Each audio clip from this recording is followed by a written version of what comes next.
Welcome to another episode of The Horrific Podcast. We're two friends who live in different places but share a love for scary movies.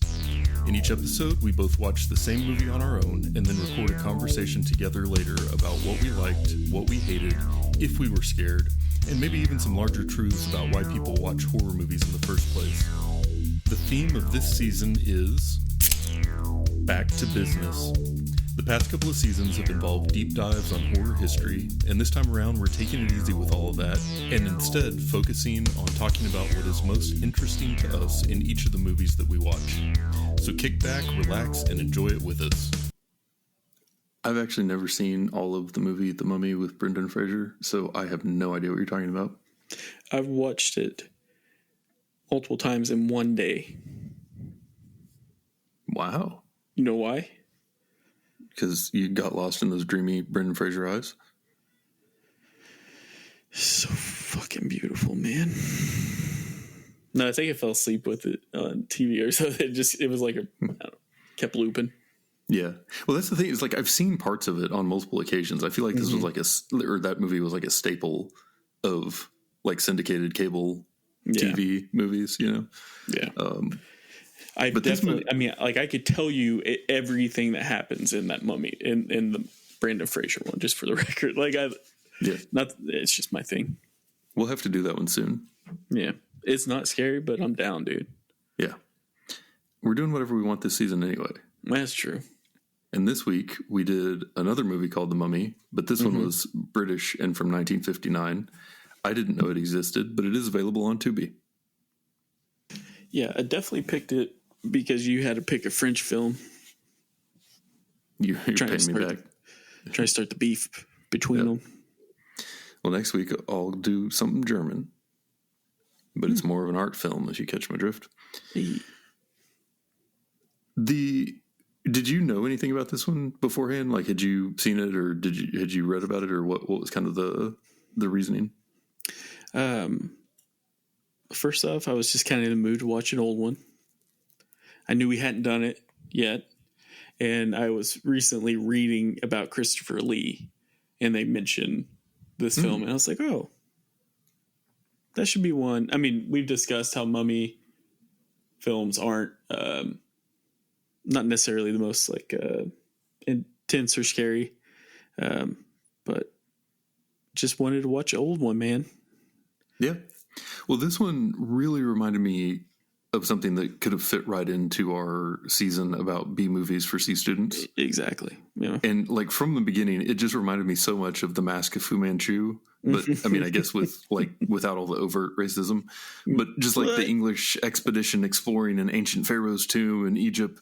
And it's like, man, we're just going right at it, you know, in the midst of this adventure in a faraway land with this ancient foreign culture and everything. And so I thought we were going to be in for quite the ride. Boy, were you wrong.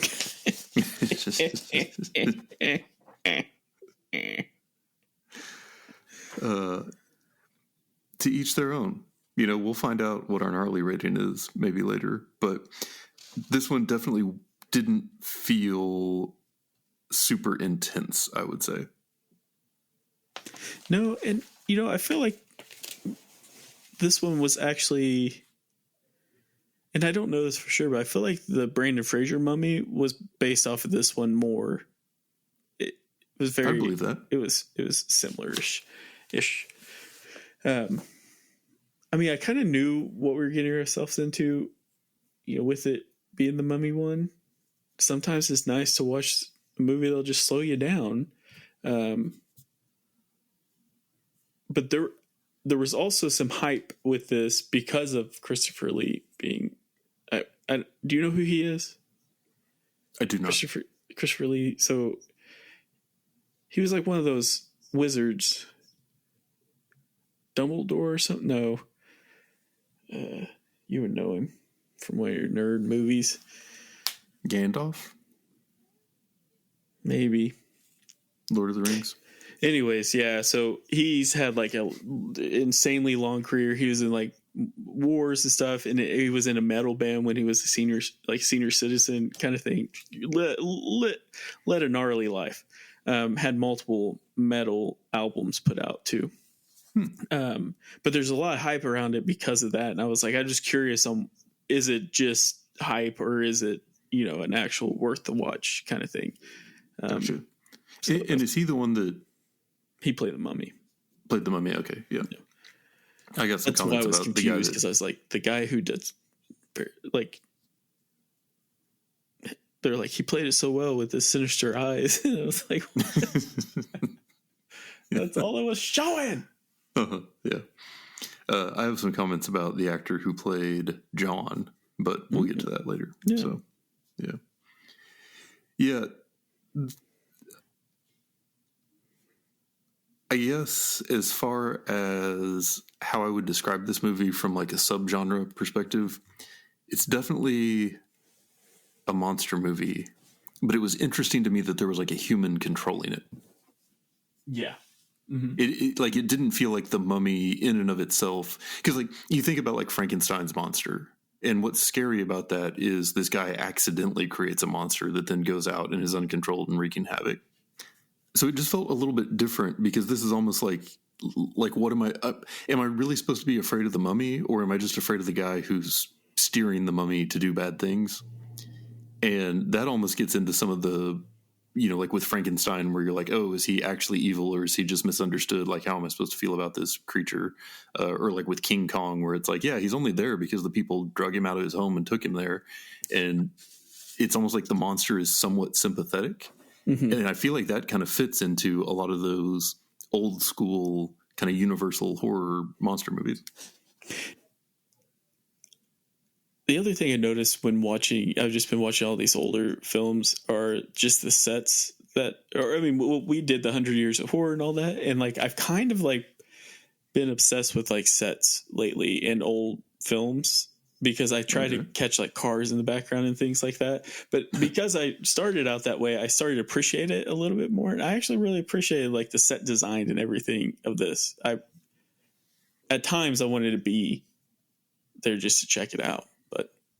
I feel like I don't ever talk much about like actual set design or anything, but for this, like these older ones where it's almost like a play, it's like it can kind of work out. But yeah, and I mean, this one was kind of ambitious as far as all the flashbacks to ancient Egypt and stuff. Like it really did. It wasn't just like, they're all in an apartment the whole time. Yeah, that's true. Yeah. It's an interesting thing. I hadn't really paid attention to it, but makes sense. But I also feel like this mummy is kind of a dickhead, though. Like he like, I don't necessarily feel sorry, because he's wanting to kill an innocent person so he can bring back. It's very selfish of him. Well, I thought the mummy thought that she was like was her. Yeah, that was my take on it. He's not selfish. He's just dumb. I'm going your take. He is dumb. And it was also kind of unclear, because there was like some amount of like mind control that the other guy had over him, it seemed like. But then it was like, oh, that chick looks like the chick that I'm into, so I'm not gonna kill her even though he's telling me to. So there's a little bit of that love story twist at the end. It actually, in that scene, reminded me a lot where he kind of carries her off of the King Kong movie, where he like grabs the lady, and climbs up the thing and stuff. Like this one felt very much influenced by some of the other kind of classic horror creature movies. And so it was nice when it was in that vein. That's what I liked the most. But it also got a little sidetracked sometimes. Mm-hmm. Yeah, it was pretty easy to do. It definitely felt like at times that they were like, the director was like, hey, we're going to allow you guys to just, ad lib, some scenes kind of thing. Because it was like, you guys are just talking about nothing. Just talking to talk. This ain't Seinfeld. And that's the problem with some of those older, films, because they had been talking in them for so long that they feel like they had to fill up with a bunch of fucking words. But it can get a little wordy. But if that's what we're saying, if that's what I'm saying is one of the problems, that's really not that bad of a problem. I think I was a little let down watching it. I was kind of hoping for a little bit more intensity, or at least more horror scenes, but in a way, this in my world, it's like almost like equivalent of like a shark, horror movie where I'm not necessarily worried because I'm not close to the ocean. Maybe it's something similar like that, but I don't know. You just didn't find it like more relatable. Yeah, and I don't know. Well, what I was saying was that I felt like there's a lack of intensity, but it could have been because it's like, well, I have no interest in the pyramids or any, I don't know. Maybe that's why I was trying to give it an out, but I just kind of wish that there was a little bit more ass to it, was what I was saying. I mean, I couldn't agree more. I think that a thing that was very frustrating to me about this movie is that, like, the best part was the scary creature. But the thing that the people who made the movie seemed way more interested in was, like, rituals in ancient Egypt. Mm-hmm. Yeah. And it just felt like so much of the movie was, like, so focused on that, like, ancient Egyptian culture, and then portraying that in the movie. And it's just like, okay, cool. It's nice that these things exist, but it's not really convincing me to be more scared the next time the mummy comes on screen. I'm just kind of bored now. So I've got to, like, get back to the point that I'm interested again. And so the pacing on this one, I don't think was super great. And there were a lot of points where I was, like, waiting for something to turn into something, and it just didn't really. Mm-hmm. And, I don't know. That's actually, I think that's the best way to sum the film up, is I constantly thought something else was fixing to happen. Yeah, right. Yeah. I mean, like something better, I guess. Or, like... Mm-hmm. Yeah. Yeah. There were a couple things in this one, though, and maybe I just had a lot of time to think because I wasn't super scared, but they reminded me of other stuff that we watched in the B-movies season. Mm-hmm. And so one of them was when those two goofy guys were hired to transport the mummy in the box from the train station to the Egyptian guy's house. Yeah. And then the box falls off and into the bog. Mm-hmm. And then he's, like, in the bog, but coming out of it and going in and attacking the, like, mental hospital. That reminded me so much of, like, the backstory of Bubba Hotep. Yeah. Right? I mean, that was kind of the same thing. Like, stolen Egyptian artifacts falling into dark water and then attacking a health facility. Yeah. So I'm curious if there was some Bubba Hotep, like, if that was actually referencing this and we just didn't really realize it at the time. That's funny. Yeah. If you think about it, I feel like it's multiple like that too. That's nuts. Yeah. And then the other one I had was, like, after the flashback sequence, when it comes back to the present of the movie, something about, like, the house or the apartment that they were in just really reminded me more of The Living Ghost, where they're all kind of walking around and, in The Living Ghost, you had, like, the guy who had disappeared and then he shows up back, but he's, like, catatonic, but then he, like, creeps up on people and attacks them. So the mummy in that scenario kind of had, like, similar vibes. And so I don't think there was necessarily any, direct influence or reference there. It had a very much the same feel as far as the way it was presenting the scene. Yeah. Yeah. And I wonder how much they, would borrow from each other, or, like, how much, studios would share those things. But I don't know. It's kind of weird. It's kind of weird to think about a time when there weren't that many movies. So, like, the influence of any one movie was probably proportionally a lot higher. Yeah, yeah. Like, you would have maybe, like, a dude come out in a film and, like, the film blow up, and then next thing you know, the next film has the same Clark Gable look. And yeah, right. Yeah, or the mid-Atlantic or transatlantic accent. Yeah, and stuff. Yeah. Oh my gosh, yeah. One of the things I was kind of reading up on this was talking about the all the special effects, like innovative special effects for this. And I guess having innovative is what kind of maybe helps allow it, but I didn't necessarily see, like, if they're referencing like the Mummy, I didn't think that was good. You mean the original Mummy? Well, in this one, like when he was turning. Do I need to think of his name? What was his name? Hamanoctra? I'll allow it. Karis. Like, just Karis himself, I felt like he did not... It just kind of looked like blobs at time. He did not have a distinctive mummy look. Yeah, well, and that's what I'm saying, is he's a mummy. That's the easiest type of decoration you can do after ghosts. Yeah. I had kind of wondered if they were purposefully trying to make him look less like cliche traditional mummy or something. Maybe there's like a whole bunch of mummy films coming out around the same time because there's very little studios. Yeah. I don't know. It was just, it was weird. Would you watch this again? I know we're not on questions, but just out of curiosity. I would not. Yeah, I wouldn't either. Okay. Not trying to throw shade on the choice or anything, because it was an interesting one, and like I'm glad that we watched. Yeah, I'm glad that we watched it coming off of the B movie season, because it made me like go into that mode of like, this is how I should engage with this movie and how it makes sense, and I got a lot more out of it that way, I think, than I would have otherwise. Yeah, no qualms when shitting on other people's films picks, but also go fuck yourself for that. I was going to say, but also you will make me pay next week. Yeah, we're fixing to watch Under the Skin 2. Yeah, Under the Skin again. Yeah, I think it. It was a drama that it had a mummy, in my opinion. There were a couple sketchy scenes, or maybe a handful, but the solutions always seem to be pretty easy in order to get away.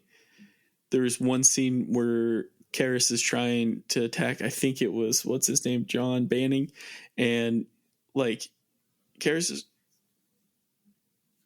is walking super slow, and Dr. John goes around the table, and all that would need to happen is John would just need to continue going around the table because the mummy's so slow. That was frustrating. That was the extent of the danger. Yeah. And it's like, so it was basically a drama with a mummy. I'm okay with that. I made my decision, but this movie, just a little bit of trivia, is the movie that most new mummy films base off of. It's not off the 1930 version. So, yeah, and I think it makes sense in the, like you were kind of getting at before, the idea of it being set, so much of it in ancient Egypt, and just all of like the mystery around that and all of the lore and myth that comes along with it makes it feel sort of exotic and far away and intriguing in a way that,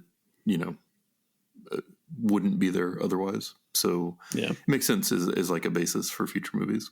Yeah. But yeah. The only other thing that really stood out to me in this one before we get into the questions is there was definitely a point in the movie where they're like, okay, we've got to come up with some kind of end game for this. And so all of a sudden John just has a wife, and she happens to look just like the priestess who was buried centuries before, which is funny to me because the priestess from centuries before, who was most definitely Egyptian, somehow looks like this white English woman from... Hey, it was the 50s, man. Years later. It was the 50s. We didn't know that. But yeah, so then it's just like, okay, well, now the mummy is after the wife, and John's trying to save her. And so that's what the story is about now, and that's how we're going to drive it towards the end game. So, it was nice that there finally was some sort of plot you could follow coming along, like it was leading somewhere. But it was funny that she just seemed to pop up out of nowhere after there was like no mention of a wife whatsoever up until that point. Yeah. and technically, in all fairness, too, it was also the 50s where you leave the women at home, men go to work in the city. I'm telling you, there's been some movies that I've definitely turned off because it's like, yo, this is what they're fighting for. Yeah, man, I'm not even kidding. Gonna get me canceled just watching this. I'm by myself. That's how bad this life is now. But yeah, I also the questions I'm asking, those three are different now. Okay. Yeah. Throw me a curveball. Throw me three curveballs. I don't care. Let's do it. Overall, okay, I picked a bad one. Can we stop harping on it? It's not like you haven't ever picked Under the Skin. Yes, we can stop. My question for you, I'm just joking. Was that your question? Oh, no. My question for you is, have you ever been to the pyramids? No.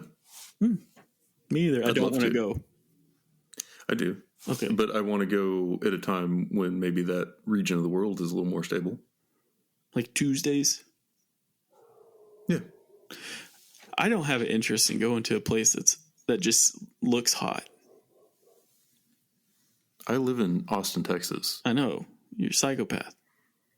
And that's why you don't come visit. Just the heat, dude. You get it cold, man. Yeah. All right, your question. All right.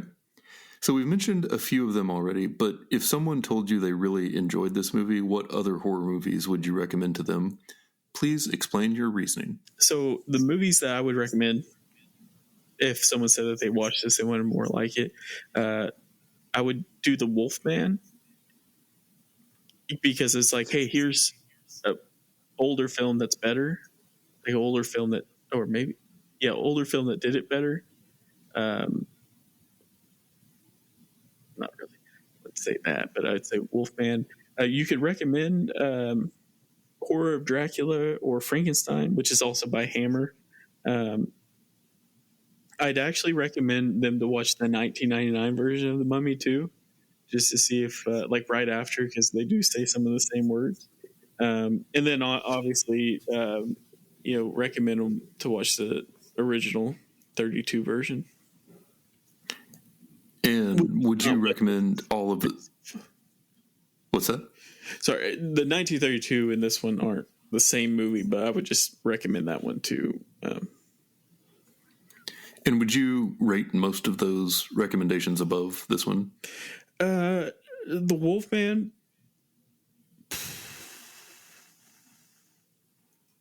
I feel like that one's pretty close. Like, I feel like they're in the same ballpark. Yeah. Well, the Wolfman I like the Wolfman, just because it was so clear. Yeah, I would definitely say it's definitely same rating, minus 1999, The Mummy, but that's obvious. But basically, it's just like, okay, similar atmosphere movies, Dracula, or vampire films, like the older ones have similar kind of dry times. And then it's a monster movie, so that's why I was trying to stay in that same realm. Yeah. What's the fascination with pyramids? Like, why are they such a thing? Is it because they're just big and like how did they make it? Or were aliens involved? I think it's a combination of a couple of things. Okay. One is it's impressive that people at that time, at a time that we consider so much more like technologically primitive, were able to build something at that scale. So there's that little feeling of mystery with it. Like, how did they do that? Like, is there part of the story we don't know? Were aliens involved, or did they have like actually more advanced technology that we just don't know about or something? But I think also because of the way that the mummies were like preserved and then buried with a lot of their possessions inside the pyramids, it's like a really, really unique view of like life at the time and like the relics and stuff. But we don't know any of those people. So really we see all of that stuff and then we put together this story in our heads about what life would have been like then and what they believed. And, maybe some of the religion that they had is tuned into something that we haven't, rediscovered. And there's just a lot of mystery that comes along with it. And it's easy to like be fascinated by it because it all feels like so foreign. But also it's just like a totally different type of civilization that gave birth to it. Yeah. That's my 2 cents anyway. I think what I think it also like like with the Mayans temple things happening across the world too, like them building their pyramids basically. Crazy stuff. You're saying like similarities in pyramids from different cultures. Yeah. Yeah, but I don't think it has a relevance. I just think people with money build stupid shit sometimes. I know they build exactly what the ancient aliens told them to build. You're damn right. Yeah. What's your gnarly rating on this one? And please explain your reasoning. All right.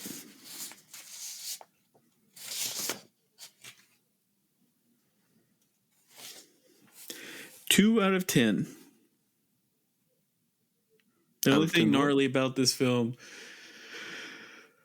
was the fact that the mummy ended up getting bamboozled at the end. And that's not the gnarly factor, but all that happened for the girl to not get shot was her to barely duck down when bullets are being shot at her from shotguns. And she made it unscathed. Mm. If it wasn't for that, 0. Ain't nothing gnarly about this. I did like the one scene where he breaks into the like mental hospital or whatever and attacks the dad.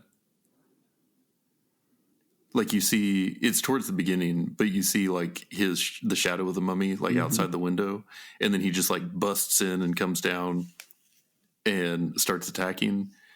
That's where I was like, okay, we're about to get real like horror, and then it just like backed right away from that. So that's definitely why I was like, yeah. But I think, oh no, mine. That was about Mads. Okay, is it my turn for a question? Yes, sir. Okay, in the movie Mads, why were they driving on the left side of... I mean, they were driving on the right side of the car and on the right side of the road. Do they do that in France? When was it? In the movie Mads? They're on the left side of the car on the right side of the road, right? Yeah. Like us. Yeah. But it was in France. Well, don't they drive on the opposite side? Or other countries drive on the same way we do? I mean, other than Canada and Mexico? Well, now I'm asking. Oh, I thought you were like, that's the dumbest question. Okay. No. I was actually Googling it, and in France they do drive on the right side of the road. I think that the driving on the left side of the road was kind of like an English influence. So places that had, yes, was probably, dude, but France, so right. I could see France driving on the right side of the road simply because England drove on the left. Yeah. Dang. Okay. No, that's awesome. Didn't pertain to the movies at all. Hey, inquiring minds want to know. This is question time. Yes, whatever you want. I feel like that's what makes me good at what I do. I try to notice the tedious things. And you throw a curveball. Where it's like, wait, are they supposed to be? Because if this movie is a mystery, I want to find out. But well, it seems like kind of your thing now is like paying attention to the set. Trying to. Or like what's going on around. Yeah. I'm trying to get better at talking about movies. You're good at it. I'm not. Okay, so I got my last question for you. Oh, okay. It's going to be a little bit of a build-up, so stick with me on this. Mm-hmm. I think we both heard someone described as having a very punchable face. Mm-hmm. Elizabeth Warren. I'm just kidding. Sorry, can you start? I was thinking Elizabeth Holmes. But it's kind of hard to describe, but like you know it when you see it. And so, like if I say like somebody with a punchable face, like you can imagine someone in your life like with no effort that fits that, right? Mm-hmm. Do you think Peter Cushing has a chokeable neck? Yeah. Mm-hmm. Because as far as I know, I've only ever seen him in this and Star Wars. And whether it's the Mummy or Darth Vader, people just can't let this guy breathe. And so I'm wondering, should we use the phrase chokeable neck more often to describe people? Please explain your reasoning. What if... So here's my concern with this. What if he has a birthmark on his neck that he's super nervous about? Or, like, embarrassed about? And I think he would be more nervous about breathing and wanting to continue doing it. Oh, instead of dying? Yeah. No, I'm just kidding. I mean, this guy made it all the way to Grand Moff. He's not dealing with confidence issues. So I will say, yeah, I want to say the answer to this is that he does have a chokeable neck, but we're not condoning going up and just choking people because they have chokeable necks. Unless we're not condoning going up and punching people just because they have punchable faces. I mean, we're civilized humans living in a society, right? When did this come into play, Dan? What? Didn't realize I was a liberal, did you? It's very factual. Yeah, I did not know that. Okay. It's kind of awkward. But I'm just saying, from now on this season, I'm going to be on the lookout for chokeable necks, and we might have a chokeable neck rating before it's all said and done. I think the goal for this podcast is to have a winner at the end of it, and that's who has the most chokeable neck of the season. So we'll have 3 questions moving forward, and one person that is a chokeable neck. We both could have the same answer. We both could have different answers. Yeah. Mm-hmm. Yeah, I'm here for it. Yeah. Cool. We got plans. Yeah. Yet again, we don't condone it. And the Elizabeth Warren thing was a joke. I know. I was going to edit that out. Anyway. Sorry, I fucked up. She's a joke. Sorry. I'm just kidding. I'm not pulling at all. Did that catch you off guard, though? Yes, you did. That's the only reason why I said that. Yeah. Hell yeah, dude. Wait, is that it? Or do we want to edit again and say... What are we coming back with next week? We don't know. Fuck. All right, that's it. No, you can end it. I wasn't prepared for that. So yeah, this movie was not our favorite of the season, but I'm glad we watched it. Glad it gave us something to talk about. We had a good time. We learned about choking necks. Yeah. And we'll be back next week with another neck to choke. Yeah, damn right we will. And that's it for today's episode. If you've listened this far, then thank you, and we hope you've enjoyed it. We're always looking for new ideas, so if you have any questions, comments, or movie suggestions, please send us an email at thehorrificpod@gmail.com or hit us up on the IG. That's what the kids call Instagram. Just search for The Horrific Podcast. Thanks for listening.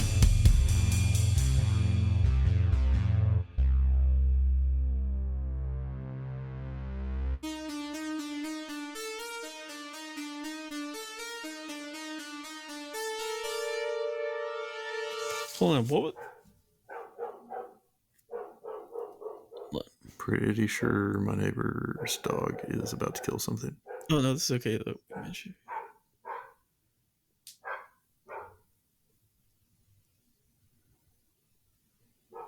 Herschel looks so worried right now. Yeah.